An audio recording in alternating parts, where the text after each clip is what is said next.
Ton arrière-arrière-grand-père, il a défriché la terre. Ton arrière-grand-père, il a labouré la terre. Et puis ton grand-père a rentabilisé la terre. Et puis ton père, il l'a vendu pour devenir fonctionnaire.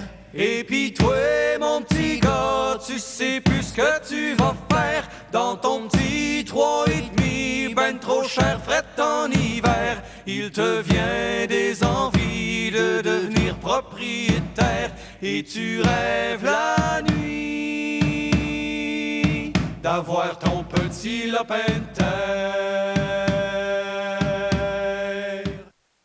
L'Institut de technologie agroalimentaire du Québec, l'ITA, le Cégep de la formation agroalimentaire à Saint-Hyacinthe et la Pocatière, ainsi que Syntec, le Centre d'innovation technologique agroalimentaire du Québec, collaborent à l'innovation ainsi qu'à la formation et la recherche appliquée dans les entreprises agroalimentaires du Québec.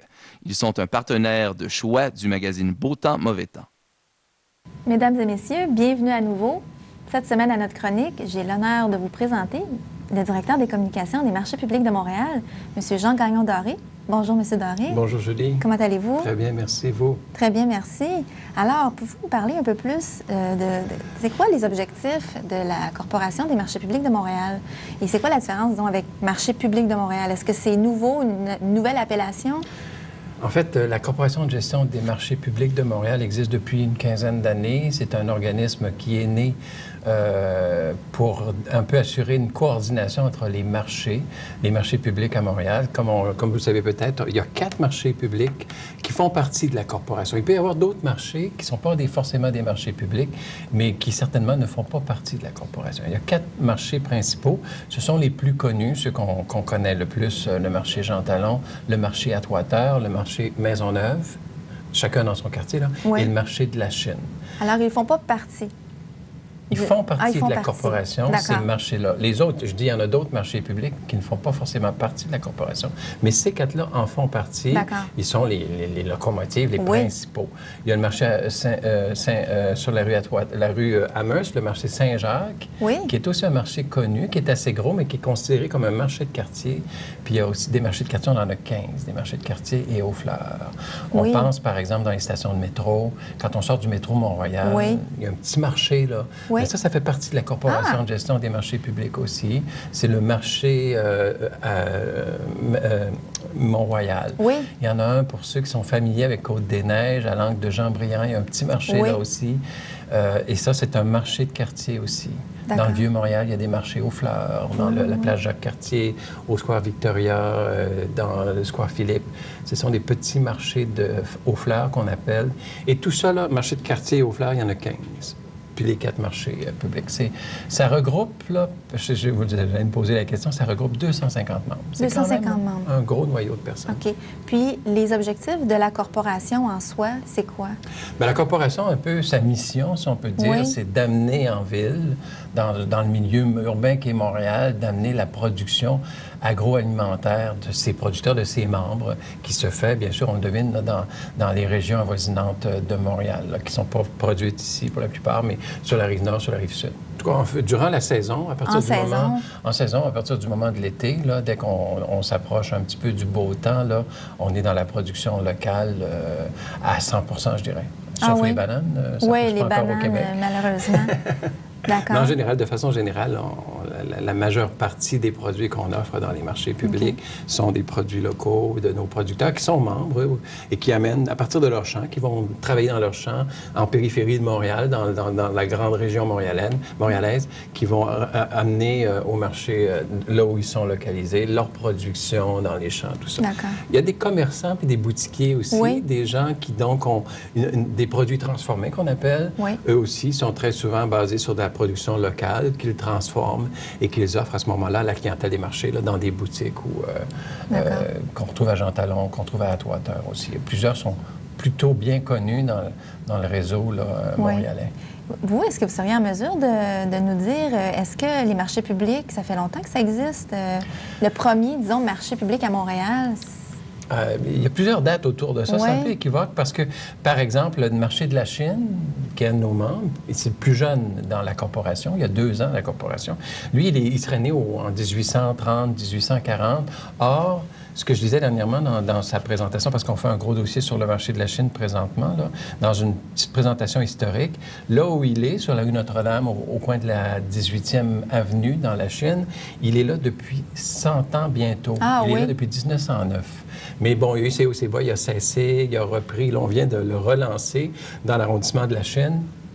Et là, ça fait 2 ans, toute fin pratique. Mais les 2 parties qu'on a, qui étaient des trucs à air ouverte, on peut dire, là, sont là depuis 100 ans presque. En 2009, ils vont être là depuis 100 ans.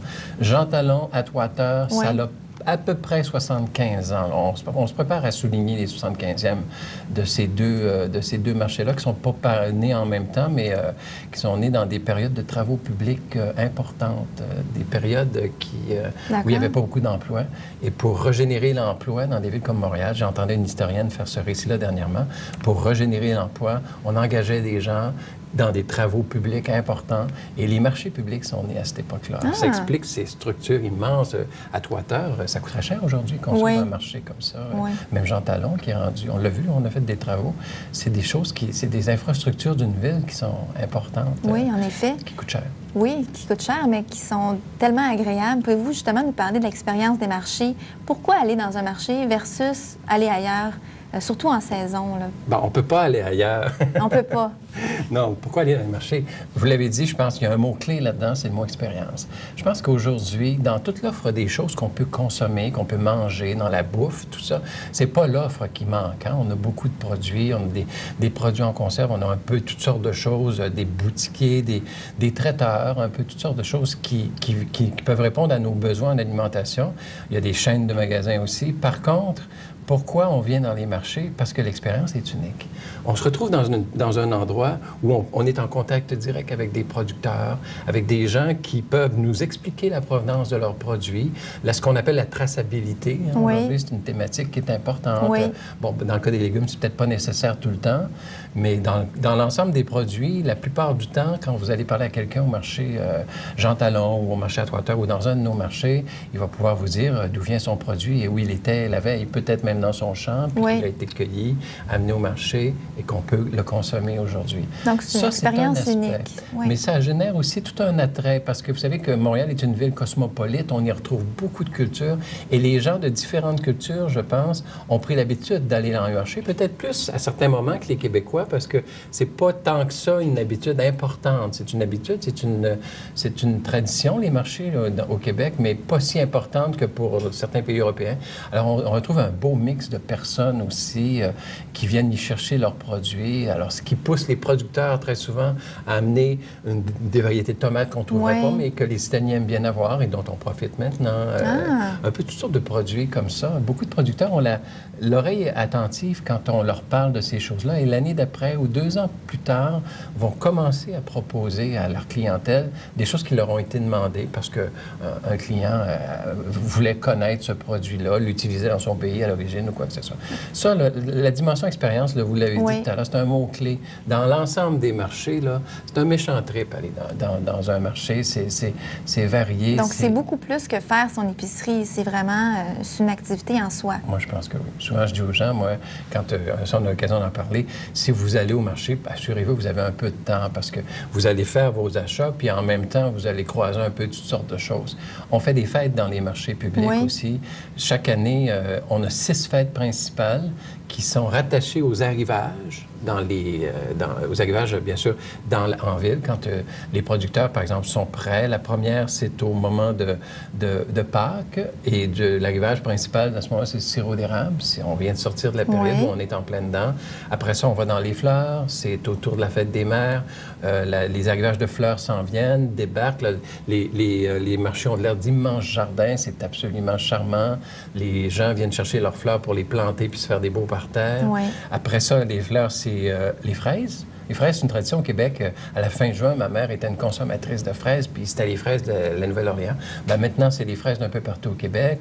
Et au marché, dans l'ensemble des marchés, on souligne ça. Les récoltes à la fin du mois d'août, la plus grosse fête, je dirais, des marchés chaque année, parce que c'est l'abondance dans les marchés. Là, tous les produits sont là, frais. Tout est frais, tout est local. Tout est là, tout est local, tout est frais. Alors, c'est vraiment vivant à ce moment-là, puis ça vaut le coup. Puis on peut vraiment avoir les meilleurs prix parce que la quantité aidant, on peut s'acheter des paniers, puis c'est à des prix abordables. Les 2 dernières fêtes après ça, c'est autour de l'Halloween, si on peut dire la fête de l'automne, un petit peu avant l'Halloween. Les citrouilles. Les citrouilles et les pommes, parce que les pommes, c'est quand même une période importante d'arrivage dans les marchés, puis c'est très québécois comme production. Et puis aussi, bien sûr, la dernière, c'est celle du temps des fêtes, au début de décembre, où là, c'est l'arrivage des sapins. Parce qu'il y a un arrivage en décembre, c'est celui des sapins. C'est une tradition que de se procurer dans l'ensemble des marchés publics et des marchés de quartier nos fameux sapins de décoration. Bon. Puis ça sent... Hein? On se promène entre les allées, puis on sent les sapins. Ça sent le sapin, c'est magnifique. Oui, donc... Ça sent toujours bon dans les marchés. Oui, hein? Ça sent toujours bon. Il y a plein d'odeurs, il y a plein de couleurs. C'est vrai, ça, c'est un élément qu'on nous relève aussi. Oui, puis qu'est-ce qui fait qu'il y a encore des gens qui hésitent à fréquenter les marchés, selon vous? Ça, je ne sais pas. Puis je ne sais pas si tous les Montréalais décidaient d'aller dans les marchés, dans nos marchés à nous, il faudrait peut-être augmenter la quantité. C'est sûr qu'on ne pourrait pas répondre à l'ensemble de la population montréalaise, mais je pense qu'il y a là un modèle. Quand on parle, dans le cadre de votre émission, je pense de modèles à succès, de projets d'entreprise qui se sont développés. Je pense que les marchés publics sont appelés à se développer énormément dans les prochaines années. Oui. Oui, parce qu'il y a une demande. Vous le soulignez très bien. Vous savez que beaucoup de gens veulent aller dans les marchés. Puis, il va y avoir aussi de plus en plus une offre organisée qui plaît aussi à la clientèle. Alors, je pense, on le constate, nous. Il y a beaucoup de gens, il y a des projets qui naissent un peu à droite et à gauche. En effet, puis aussi, c'est une belle plateforme pour véhiculer des messages environnementaux. Donc, dans les marchés, on remarque, là, tous les marchands suggèrent, voulez-vous un sac ou pas de sac? On voit beaucoup de paniers de paille, on voit des sacs en tissu. On a lancé un sac, la corporation, dernièrement. On a lancé un sac d'épicerie, si on peut dire, qui est adapté au marché, qu'on pense pouvoir plaire à notre clientèle. Un sac assez grand, qui publicise les marchés, bien sûr, mais qui est réutilisable. Un sac qui est construit au Québec à des prix abordables et qui peut vraiment, je pense, plaire à notre clientèle. Et c'est un message qu'on livre beaucoup. Les gens nous le font, nous le disent. Les gens sont préoccupés. Vous savez, les marchés, on s'adapte aux commentaires puis aux demandes de la clientèle. Et les gens sont soucieux maintenant de l'aspect écologique. C'est très intéressant tout ça. Écoutez, c'est tout le temps qu'on avait aujourd'hui. C'est passé. Je vous remercie d'être venu. Bon succès. C'est moi qui vous remercie. Puis on se revoit peut-être une autre fois. Pour nous, on se revoit un peu plus tard pour une autre page d'information. Merci, à bientôt.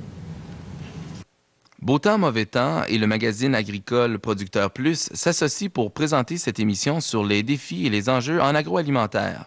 Producteur Plus est une revue mensuelle qui informe producteurs et consommateurs des défis et des enjeux agroalimentaires au Québec. Pour en savoir davantage, visitez le site Internet de Producteur Plus. Dès le début de 2007, va se mettre en marche au Québec une véritable commission royale d'enquête sur l'avenir de l'agriculture et de l'agroalimentaire au Québec. Présidée par Jean Pronovo, un haut fonctionnaire qui a de longs états de service au niveau du gouvernement du Québec, cette commission va examiner l'ensemble des impasses qui sont actuellement le lot du secteur de l'agriculture et de l'agroalimentaire au Québec. Et il y en a beaucoup de ces impasses. La situation est vraiment très difficile. Dans le secteur de la production laitière, secteur vital pour l'agriculture québécoise, eh bien, les gestionnaires ont suspendu le mécanisme des lois du marché quant à la fixation des prix, quant à la détermination des prix pour les droits de production dans le secteur laitier. On a suspendu également les mécanismes d'appel d'offres et de gestion à l'encan des ventes, tout l'ensemble des ventes pour le secteur porcin. Les producteurs de volailles et secteurs assimilés qui sont soumis à de très graves problèmes au niveau de la maladie due à la menace de la grippe aviaire. La même chose également dans le secteur des grandes cultures où les Américains se sont mis à faire du dumping au niveau commercial au Québec et au Canada, et beaucoup d'autres problèmes qui assaillent le secteur de l'agriculture et de l'agroalimentaire. La Commission va remettre son rapport en 2008. Est-ce à dire qu'entre-temps, il faut se tenir les mains croisées et ne pas agir et laisser la réalité peut-être défaire de grands pans de l'activité agroalimentaire et de l'agriculture au Québec? Bien, la réponse, c'est non. Je pense que nous devons, au niveau du gouvernement du Québec et particulièrement au niveau du ministère de l'Agriculture, bâtir un véritable cabinet de guerre. Il arrive dans des situations dramatiques dans un certain nombre de pays que l'on abandonne les intérêts partisans, on abandonne les intérêts corporatistes. Et en termes de menaces réelles, graves pour un secteur d'activité, on regroupe nos forces. Autour du ministre de l'Agriculture, ici au Québec, le ministre Yvon Vallière, qui a déjà l'appui des producteurs agricoles, formé autour du ministre un véritable cabinet de guerre pour passer à travers ces mois et ces années difficiles jusqu'au moment où la commission Pronovo remettra son rapport pour déterminer des mécanismes plus à long terme pour assurer à l'agriculture et à l'agroalimentaire un avenir au Québec. Les aliments Clic Import-Export procurent aux Québécois de toute origine exotisme et diversité culinaire à chaque jour. Couleurs et saveurs du monde se retrouvent sous le palais des gens d'ici avec Clic Import-Export. Beau temps, mauvais temps et Aliments Clic sont des associés pour vous présenter à chaque semaine les défis et les enjeux agroalimentaires au Québec.